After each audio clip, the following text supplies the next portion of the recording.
Welcome to Between the Rows, the Bee Hero podcast. In each episode, we're going to be talking to people shaping the future of agriculture, sustainability, and innovation in this space, trying to solve problems and pushing the boundaries. I'm Itai Kanot, the host of this podcast, and this is the very first episode. I'm very excited about it. We're launching a series, and to start things off with a true industry leader. Today I have Mel Machado. Thank you for joining us. Thank you. Mel is the Chief Agricultural Officer at Blue Diamond Growers. He has been a pillar of the almond industry for decades, from grower relationships to innovation and sustainability. He brings unmatched insights and experience. Our episode is titled Pollination at the Crossroads of Innovation and Sustainability, and we're digging into how those forces are shaping the future of farming. So let's get into it. Yeah. And Mel, again, thank you for doing this with me today.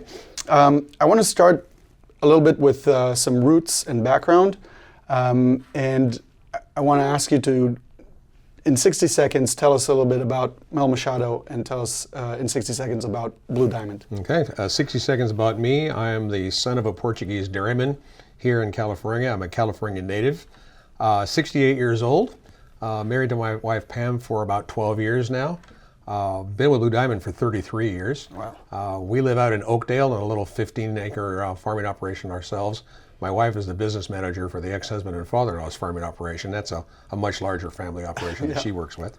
And totally enjoy working in agriculture. I actually grew up in a dairy, worked for an almond company totally by accident. My background is really in vegetables, and wound up after teaching at Merced Community College and running the farming operation for that college for about 13 years. Wound up at Blue Diamond here, and it's really the best move I ever made. As far as Blue Diamond Growers, we're the largest tree nut handler in the world. We're based in Sacramento. We market the production for approximately 3,000 growers here in California and distribute our products to over 100 countries around the world. Amazing. Thank you for that. You already started talking a little bit about kind of the next question that I wanted to ask. And obviously you've been in ag for a very long time. So I wanted to ask how you got into ag. You told me that you grew up on a dairy farm and Yes. got into vegetables and later to Blue Diamond. So I'm going to continue that question and ask you what keeps you in ag today. Well, the cynic would say it's all I know how to do. And it really is. You know, growing up in a dairy, I've realized really early the dairy was not for me. Went to work, I'll say up the road for a sweet potato grower who at the time was the largest grower in the state with about 360 acres. And that's small potatoes now. But, Right. Went to work when I was 14 years old out in the fields back then and decided ag was really where I wanted to be. It's all I've known. It's where I've been able to thrive and build my relationships and build my life around. So I don't know what else I do. I have other interests in aviation in particular, but to make a career in aviation, no, for me, it's all about farming. Do you fly? I do fly, yes. For hobby? For a hobby, yes. Yeah. What type of? I'm in a 1/5 partnership on a Cessna 182.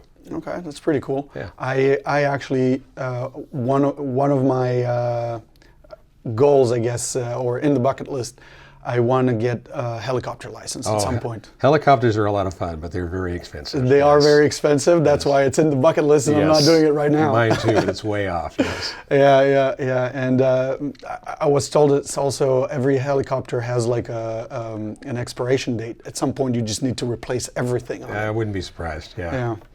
It kind of defies all the rules of physics when it flies. So.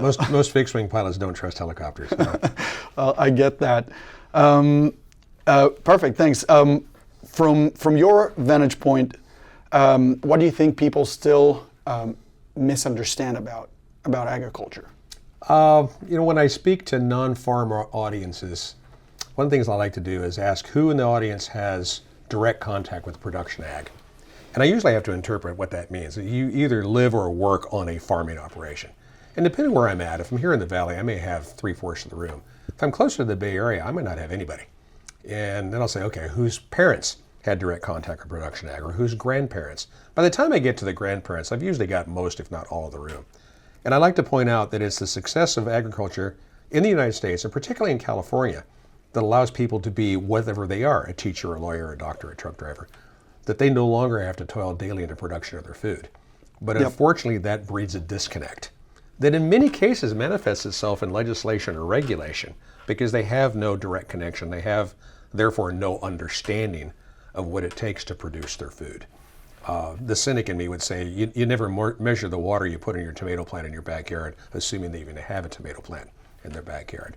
So that disconnect is really what's caused a lot of problems in the United States and in California with agriculture and the view that the non-farmer has of agriculture and what it really is. Yeah, that's a very interesting point, and I couldn't agree more. I think a lot of people today, especially younger generations, a lot of people just think that lettuce grows on the supermarket shelf, and that's an issue, especially when these people get to vote, our governments, yes, and decide what legislation is going to look like in the future, and that obviously affects agriculture as well.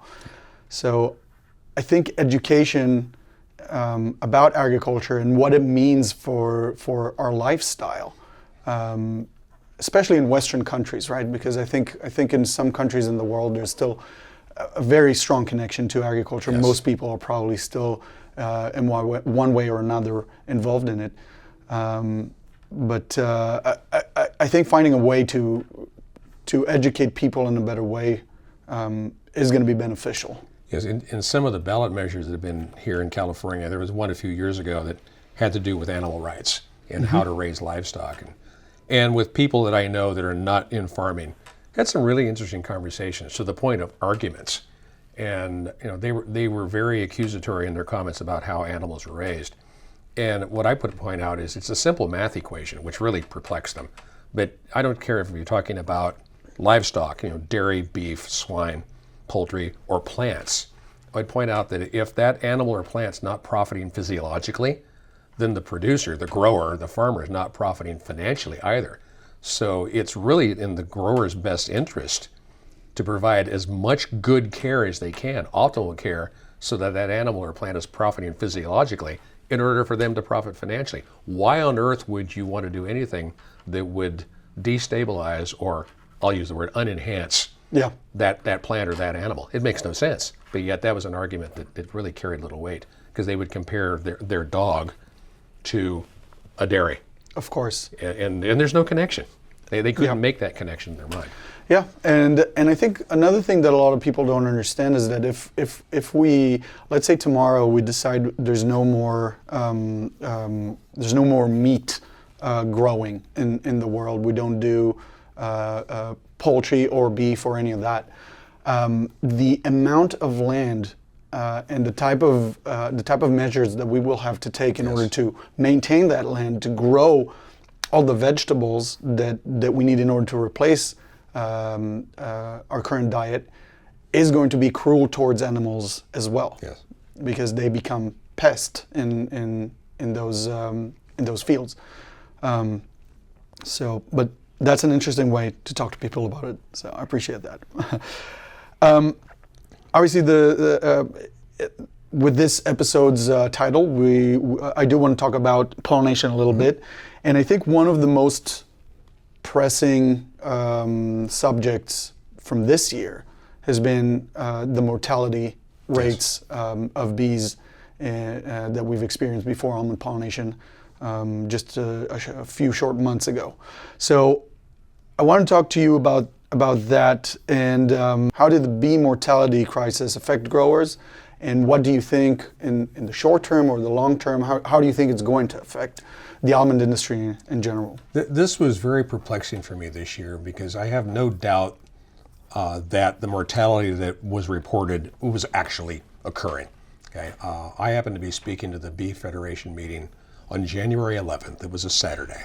I'd been there at that meeting all week long, and the consensus among the beekeepers I spoke to was that we're okay. We're not as abundant as a year ago. There were some poor weather conditions. We had some droughts. We had some poor honey flows, but we're good. And literally 2 weeks later, I got a call asking, "Are you guys having trouble getting bees?" And we weren't at that point, because it was still early in the bloom. and bees were just starting to arrive in the fields. Immediately, there was a series of teleconferences and webinars going on, trying to figure out what was happening. And we were getting these reports of mortality everywhere: Florida, Georgia, Colorado, North Dakota, Tennessee, California. And what's interesting to me is that any time in the past history, in my 33 years of Blue Diamond, if bees were reported to be short, my phone would ring. My phone never rang.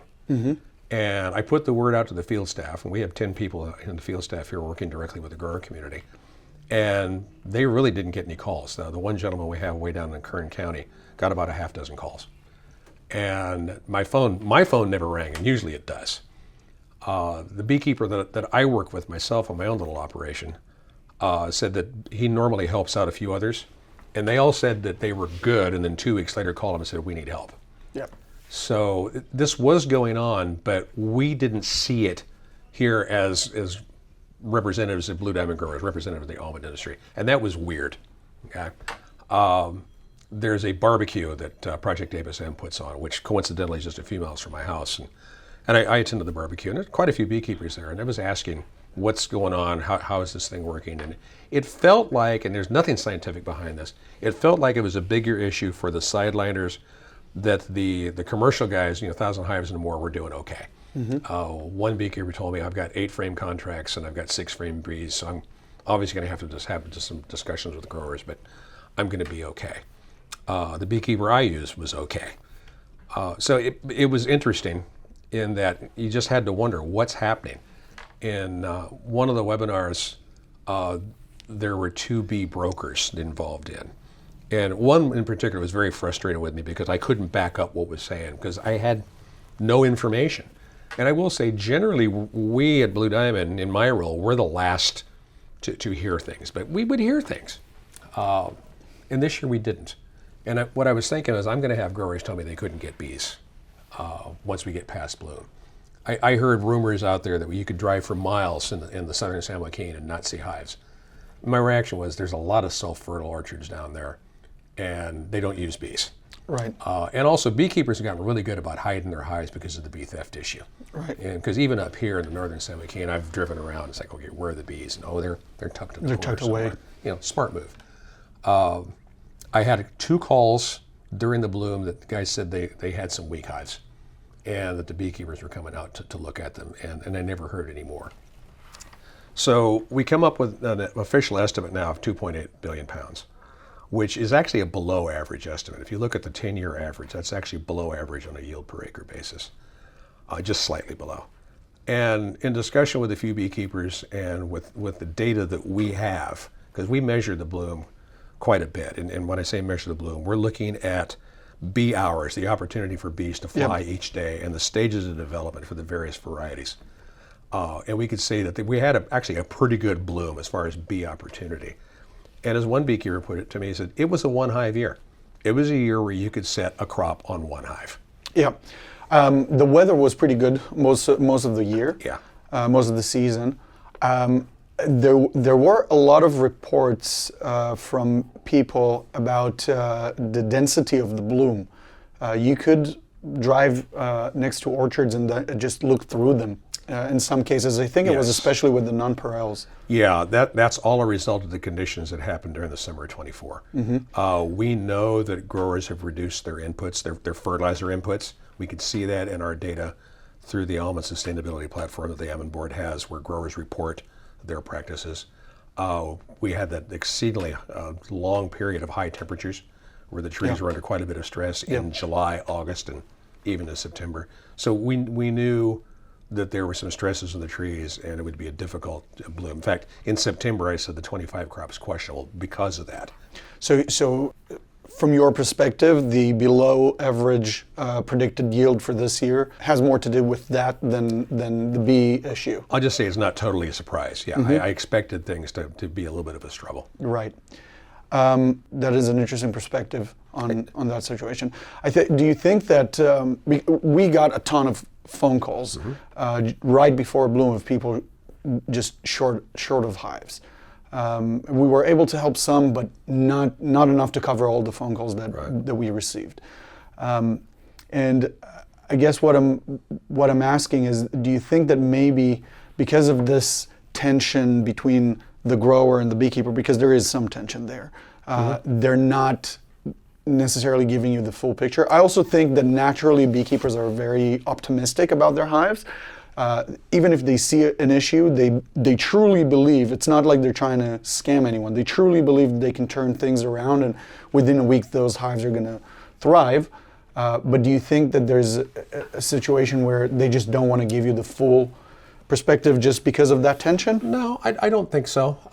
That's a good thing. I'm happy to. I always grade, there's think, believe, and know, okay? Thinking, when I say I don't think so, I'm not really sure. If I say I believe something, I've accepted it. If I say I know something, I've really accepted it. Yeah. I'll say I don't think so. As I'm listening to your question, though, I'm considering something that I really haven't thought of before. I'll say the beekeeping industry has changed in that even as recently as 5 years ago, 10 years ago, we did not have the organizations out there such as Bee Hero, and I'll say these companies that are providing pollinating services by acting as brokers, if you will, and bringing hives together and marketing them to the grower community. Prior to that, it was basically one-on-one relationships, beekeeper and grower. We encourage our growers to have long-term relationships with beekeepers. Don't be jumping around. In fact, I've had growers say, well, I cut my beekeeper off. Why? Well, they went up $5. Were they good bees? Oh yeah, they're great bees. Are you stupid? If you got good bees, and it's easy for me to say because I don't have to write the check. But if you have good hives, there's value to having good hives. There's value to peace of mind. There's also value to the actual relationship itself. If you're able to have a communication with your pollination provider, and it's a healthy communication, then I think there's a lot of value to that as well. Yes, and as I'm wondering, again, as I was listening to your question, I'm wondering if I'll say the centralization of pollination services might have contributed to that, because now there's more of a network of communication from growers to bee resources than there was in the past, where it was one-on-one relationships, and the common link was somebody like me, where my phone would ring. Do you know of anybody who has bees? Right. Okay. And so when you look over I'll take you up on what you started talking about. When you look at the last 10 to 15 years, what are the biggest changes that you've seen in the pollination part of growing almonds? Every grower would tell you the price, right? As pollination services have gone up. The adoption of technology, and I'll use technology in quotes, but the adoption of technology, trying to stabilize the pollination, to stabilize the bee, stabilize the health of the hives, the health of the industry in general, probably the biggest changes. Okay.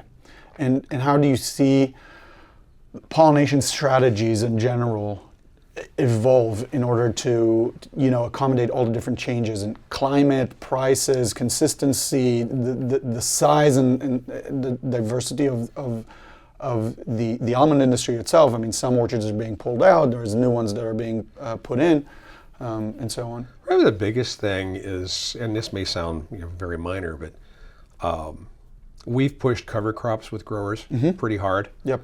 And I know in my own orchard, I'm a believer in cover crops. I tell people, for me, it's all about the bees. The only thing I don't like about cover crops is gophers, and I know how to grow some gophers with that cover crop. But when I explain what the beekeeper is trying to accomplish by having that hive in proper condition upon arrival, and what I'm trying to accomplish by providing the resources that hive needs to prosper prior to the initiation of the almond bloom, and anchoring the bees in the orchard rather than having them roaming at the end of the day or at the end of the bloom, it all makes sense. And so it makes sense to me, and I communicate that to growers that I deal with. And some growers have questioned it. My own stepson has questioned it. And he said, I want the bees working my trees, and I want to work in the cover crop. And last year I put it out to them, look at my crop. Obviously they were doing something right here too. So that is something that in the last 5 years in particular, but generally building from the last 10 years, cover crops have really become something that are getting more and more accepted by growers. It's unfortunate that not everybody can get a good cover crop established. And I would say in agriculture, no good deed goes unpunished.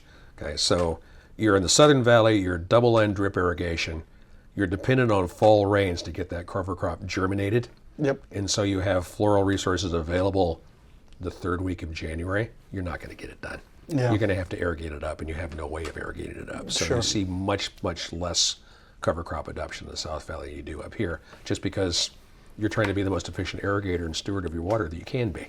Yeah, of course. If it would be possible, I'd love to see a greater expansion of cover crops. Okay. And another thing that you started talking about is the grower-beekeeper relationship. From your perspective, and you know, with your pretty long experience, how does that relationship look when you think about it in an optimal way? Obviously, written contracts, so everybody understands what's going to happen. You know, what are the fees? What are the timings of pricing? What is the standard of the hive coming in? That way, there's no surprises. Okay. The working relationship. I know some of the larger growers will provide resources, a place to stage the hives, a place to stay. A lot of these guys will pull their trailers in there. Yes, watering is easy. Yeah, watering is easy. We started a water for bees program. Beekeepers really appreciate it when the growers are actually putting water buckets around. You know, and that was really interesting how that got started too, because literally in this office, showing a person that was on our sustainability program a micro sprinkler that was just covered with bees, because it was a dry year, okay, and a dry bloom, and there were some frost events, and the grower had run some water, and here's this sprinkler covered in bees trying to get water. Why don't we offer something like that? Why don't we inspire the idea to have these buckets out there? So we've had hundreds, if not thousands, of buckets put out there just as seed to get growers thinking about it. Right. And I've had growers say, well, you know, there's a canal a half mile away. You want that bee tanker and water a half mile? You want them working in your field. Yeah. This is easy. So yeah, water for bees, places to park the hives, places for them to park their trailers so they can stay here in the state while their bees are on site. Anything you can do to enhance that relationship, improve that relationship, is a good thing. Fantastic. We talked a little bit about innovation in this space, but I want to talk about it in practice. And Blue Diamond is known for quality and scale, but also as an adopter of different technologies and innovation and new approaches.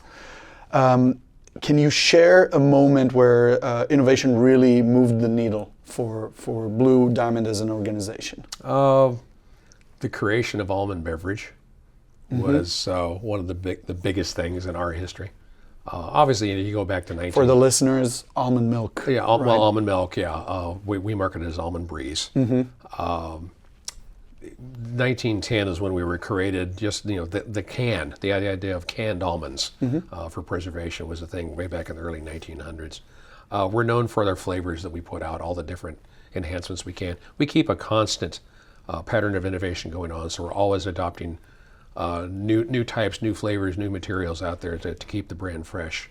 But I'd say the almond breeze was probably the biggest innovation we had that really expanded the market for us. Okay. And moving forward into the future, how do you see technology, or even specifically data, really change the way that the day-to-day looks like for the grower, for the almond grower? I'm a huge consumer of data. I'm a data geek. Keep track of a lot of information that we generate here within the cooperative, and then any public source of information that I can get as well from whatever source, federal, state, almond board, to try to document what we've done in the past so we can see where we're going. There's a lot of mysteries that are hidden in the data. You just have to be able to tease them out. The latest thing is doing geospatial work and climate work. A lot of people will come to me and say, we have a solution to this. In fact, you and I were talking earlier about there's a lot of people in the tech world that have a solution. They're just looking for a problem to open up to. And it's frustrating to me because I could have a full-time job just vetting tech. And I haven't got time to vet all the tech that's out there. But I had a conversation literally last week with a young man who is pulling together publicly available data, geo-referenced, so tagged to specific spots on the planet, and trying to look for what we could learn from that and gain in future knowledge. And I really appreciated what he said, is that the technology is only about 25 years old. And oh, by the way, the data we had from 25 years ago is horrible. It's really the last few years that the data has really been enhanced to the point where it starts to make sense. So to say that, just yield prediction, for example, we could take a satellite image and predict yield from that image today is folly. In the year 3000, probably be able to do it. Right. But we're that far away from doing it. And there's a huge expectation on a lot of people's parts that technology is going to solve all the problems.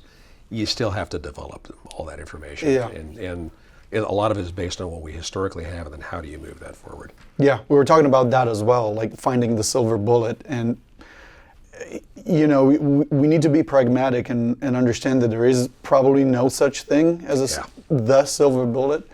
And at the end of the day, it's going to be a mixture or a balance between a bunch of different new practices that are going to evolve. And it's not magic. It's all not. Of that. It's just a lot of work, and you need to really define the different products and understand the needs on the ground. I think these are keys for those developments. Yes. Moving back to the bigger picture, what keeps you optimistic about the future of ag? The grower has always been able to pull his problems out of the flames. And I use that term quite a bit. I will admit, as I've gotten older, I've gotten more cynical.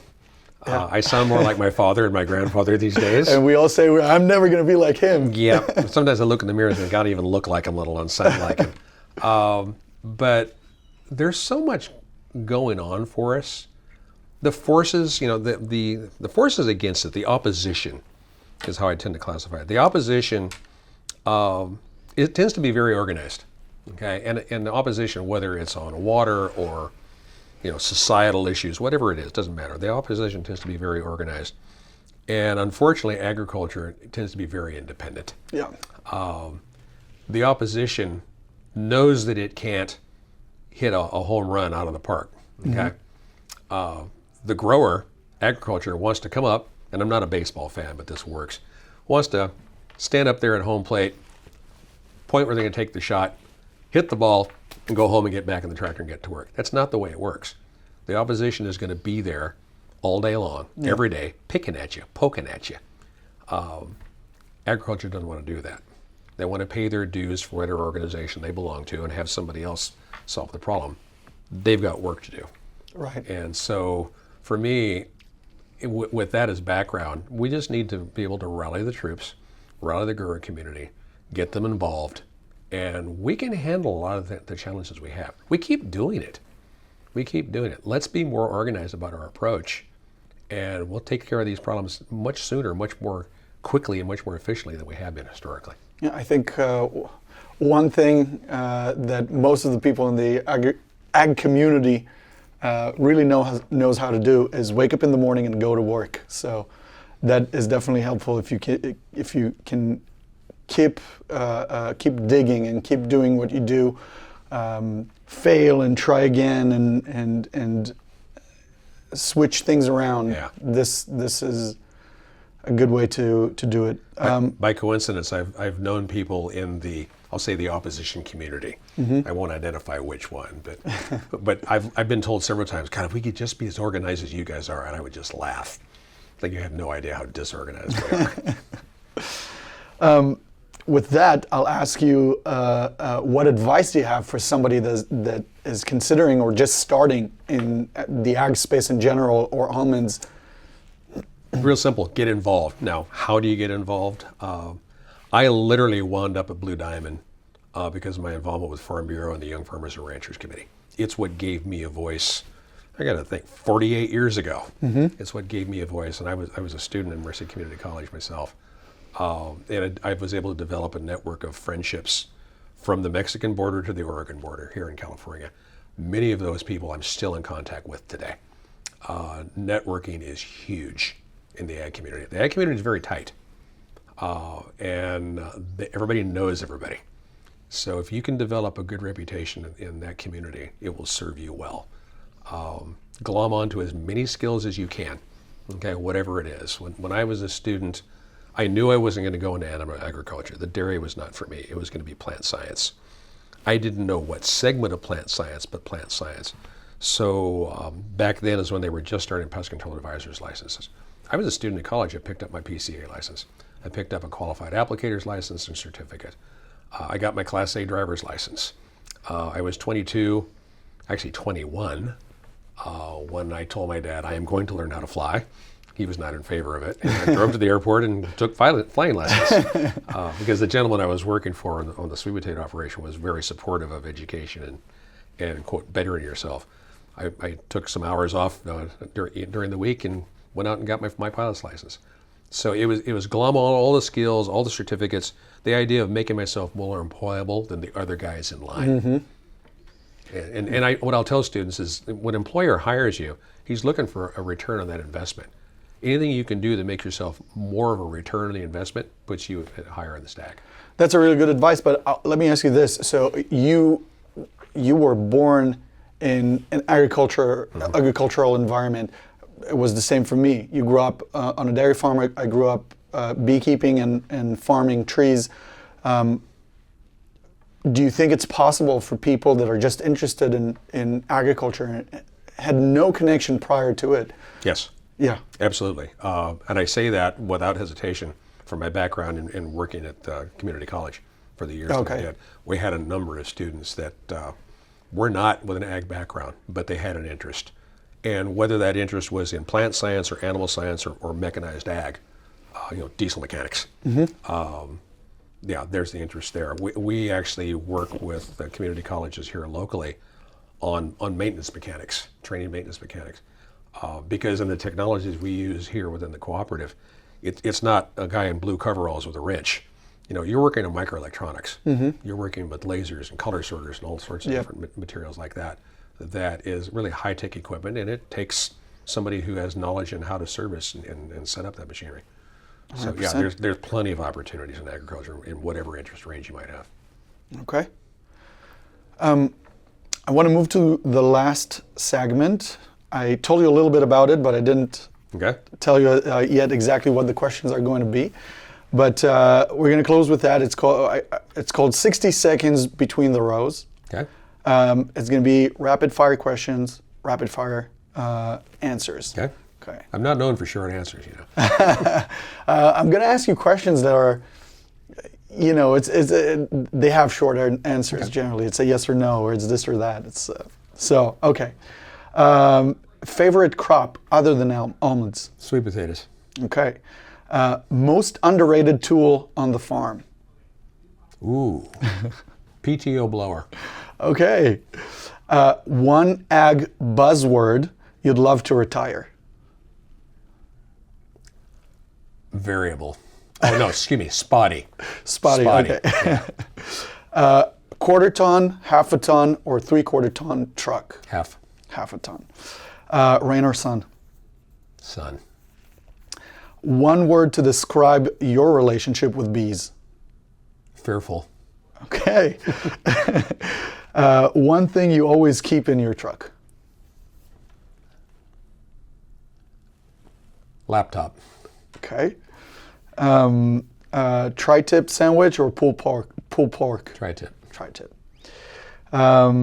Drip irrigation or micro sprinklers? Micro sprinkler. Favorite almond variety? Aldrich. Okay. And last one, I'm going to get you in trouble here. Yeah. Carhartt or Ariat? Carhartt. Okay. Very good. Interesting answers. Interesting questions. Yeah. It's just for people to get to know you a little better, I guess, in a fun way. So this has been a perfect way for me to kick off this podcast, Between the Rows. Thanks for bringing your insights into this and experience and obviously honesty into the conversation. I appreciate that.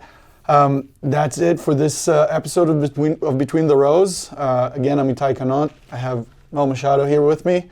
Thanks for being here and thanks for listening, and we'll see you next time. Thanks for the opportunity. Absolutely. It was great. I'm happy to hear. No, that's I'll say totally unexpected. I love the approach. Okay. This is